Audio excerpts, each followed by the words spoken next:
Nous voulons vraiment être, comme vous l'avez toujours dit, nous voulons vraiment être une partie politique qui pourrait aussi se battre.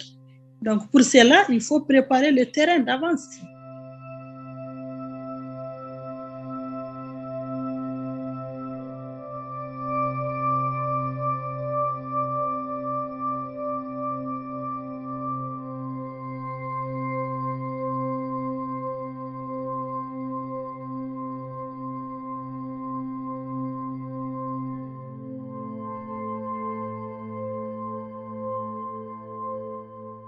Moi, c'est Madame Kunta Hadizatou Minty Djiddou. Je suis membre du mouvement MAA. Et je suis aussi membre du CSA, du comité de suivi de l'accord.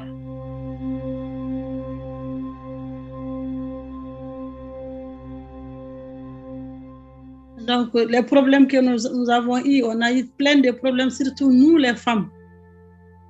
Parce que vous savez, quand il y a la guerre, les premières victimes, ce sont les femmes. Les femmes n'ont pas pris les armes, mais ils sont à côté de ceux qui ont pris les armes. On les soutient. C'est nous qui apportons à manger. C'est nous qui cherchons à les stabiliser. C'est nous qui avons toujours fait de sorte que cette paix soit là aujourd'hui. Donc, on a fourni plein d'efforts.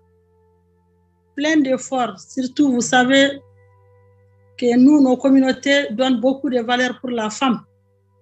Quand la femme parle, malgré que sa parole elle ne parle pas dans le public, mais dans les coins des maisons et dans les chambres des maisons, nous savons comment faire pour amener vraiment la paix, pour stabiliser, pour amener la stabilité, pour faire comprendre à nos hommes que rien ne vaut la paix et on l'a toujours fait. Mais pour l'avoir, ça n'a pas été du tout facile. Notre premier défi, c'est le fait que ça n'a pas été facile d'accepter les femmes. Parce que les prises de décision, chaque fois, c'est les hommes qui le font, sans les femmes. Ils ne veulent pas voir des femmes battantes, ils ne veulent pas voir des femmes qui cherchent la paix. Donc, nous sommes dans des risques. Et ça, on le sait depuis le jour où on s'est engagé. Nous savons que notre vie est vraiment risquée. Nous voulons que nos femmes soient dans les commissions DDR, les commissions CNRSS, les commissions CVGR, les droits humains. Partout, nous voulons que nos femmes aussi soient impliquées de la même sorte que les hommes sont là-dedans. Nous cherchons des stratégies pour être vraiment à côté de nos hommes, pour être au même pied d'information. Si, par exemple, moi, je propose ça, c'est un exemple. Si moi, j'aimerais être présidente, j'aimerais déposer ma candidature pour la présidentielle, est-ce que j'aurai la population, j'aurai beaucoup de votants? Je ne peux pas l'avoir.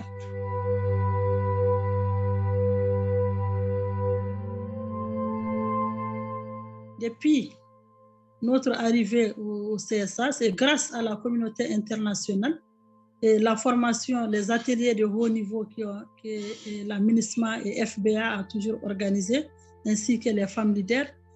Donc, c'est ce qui a fait que les femmes ont pu être là aujourd'hui au niveau du CSA.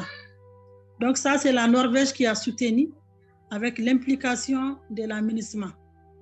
Il y a ONU Femmes aussi qui a toujours aidé les femmes du CSA. Donc, il y a eu beaucoup d'ateliers et il y en aura aussi dans les semaines à venir. Donc, vraiment, nous pouvons dire que la communauté internationale nous a beaucoup aidés.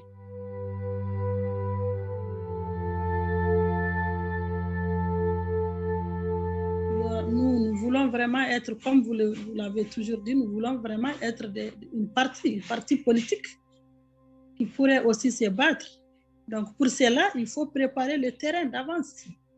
Pourquoi ne pas avoir un atelier sur la sensibilisation, sur l'électorat, comment être candidat, comment faire le leadership féminin surtout, parce que les femmes, même si elles veulent être quelque chose, le fait qu'elles ne sont pas bien informées, le fait qu'elles n'ont pas beaucoup de compétences au niveau des trucs techniques et autres. Elles veulent vraiment avoir des formations concernant l'élection, concernant comment être candidat, et concernant aussi les articles, les lois, et tout ça là. Voilà. Donc ça, c'est un besoin qui est là, un besoin de renforcement des capacités pour les femmes. Moi, je pourrais dire quand même que la communauté internationale est là en train de faire de son mieux. Ils sont là en train de nous soutenir pour tout faire pour amener la paix. Et nous voulons vraiment que cette paix soit restaurée ici, dans notre pays. Parce que sans paix, il n'y a pas de développement durable.